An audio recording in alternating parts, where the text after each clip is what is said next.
Welcome to Shriji food. આજે આપણે જોઈશું કે ગુજરાતી હાંડવા અને ઢોકળાનો લોટ આપણે ઘરે ઇઝીલી કેવી રીતે બનાવી શકીએ. ઘણા લોકો આ લોટ ઇન્સ્ટન્ટ મિક્સનો યા ફિર ઘંટીએથી રેડી લાવીને યુઝ કરતા હોય છે, પણ જો તમે આ ઘરે બનાવશો તો એ ખૂબ જ ઇઝીલી અને માર્કેટથી અડધા ભાવમાં તૈયાર થઈ જાય છે અને એ ટેસ્ટમાં ખૂબ જ સરસ બને છે. મેં આ વિડીયો હિન્દીમાં પણ બનાવેલો છે અને એની લિંક પણ ડિસ્ક્રિપ્શન બોક્સમાં આપેલી છે, તો તમે જો હિન્દીમાં જોવા માંગતા હો તો ત્યાંથી જોઈ શકો છો. આ લોટને પ્રિપેર કરવા માટે મેં 5 કપ કણકી લીધી છે. તમે કોરા ચોખા પણ યુઝ કરી શકો. 3/4 કપ ચણાની દાળ, 1/2 કપ તુવેરની દાળ. તુવેરની દાળ મેં કોરી લીધી છે, પણ જો કોરી અવેલેબલ ના હોય તો તમે તેલવાળી દાળને ધોઈ અને સૂકવી દો અને પછી એને યુઝ કરો. 2 ટેબલ સ્પૂન અડદની દાળ. અત્યારે હું આ લોટ ઘરઘંટીમાં તૈયાર કરવાની છું, પણ જો તમારી પાસે ઘરઘંટી ના હોય અને તમે આ લોટ ઘરે પ્રિપેર કરવા માંગતા હોય તો પણ તમે કરી શકો છો. એના માટે તમારે એને મિક્સરમાં પ્રિપેર કરવાનો છે. તો જે મીડિયમ સાઇઝની જે મિક્સરની જાર આવે છે એ આપણે લઈ લઈશું. આ જારમાં આપણે સૌથી પહેલાં એકલા ચોખાને ગ્રાઇન્ડ કરવાના છે.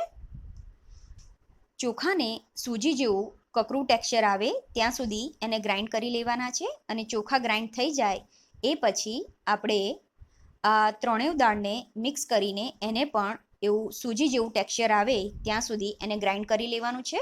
અને બંને વસ્તુ અલગ અલગ ગ્રાઇન્ડ થઈ જાય એ પછી તમે દાળ અને ચોખાને મિક્સ કરીને યુઝ કરી શકો છો. હવે આપણે જો આને ઘરઘંટીમાં પ્રિપેર કરવો હોય તો જે 3 નંબરની જાળી આવે છે એ લગાવીને આપણે આ લોટ ઘરઘંટીમાં દળી શકીએ. તો એના માટે આપણે ચોખામાં આ ત્રણેય દાળ મિક્સ કરી દઈશું.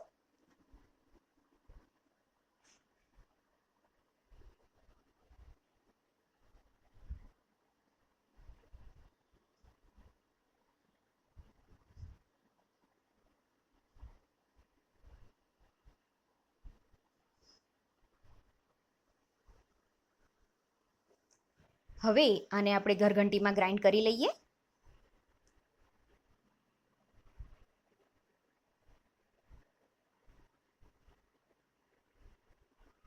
મેં જાળી લગાવી દીધી છે. હવે ઘરઘંટીમાં આ રીતે વીટ અને બાજરા એ રીતના 2 મોડ આપેલા હોય છે. આપણે એને વીટ મોડ ઉપર જ ગ્રાઇન્ડ કરવાનું છે અને સ્ટાર્ટ કરી દેવાનું છે.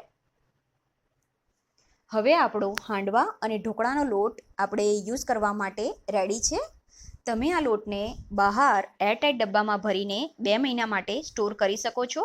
અને તમે જો આ લોટને ફ્રીઝમાં મૂકતા હો તો તમે એને 4 થી 5 મહિના સુધી સ્ટોર કરી શકો છો. પણ જો તમે ફ્રીઝમાં મૂકેલો લોટ હોય તો એને યુઝ કરતાં પહેલાં 2 કલાક પહેલાં બહાર કાઢી લો, જેથી તે રૂમ ટેમ્પરેચર પર આવી જાય અને પછી એનો યુઝ કરો તો તમને એનું રિઝલ્ટ સરસ મળશે. આઈ હોપ તમને મારો આજનો વિડીયો પસંદ આવ્યો હશે.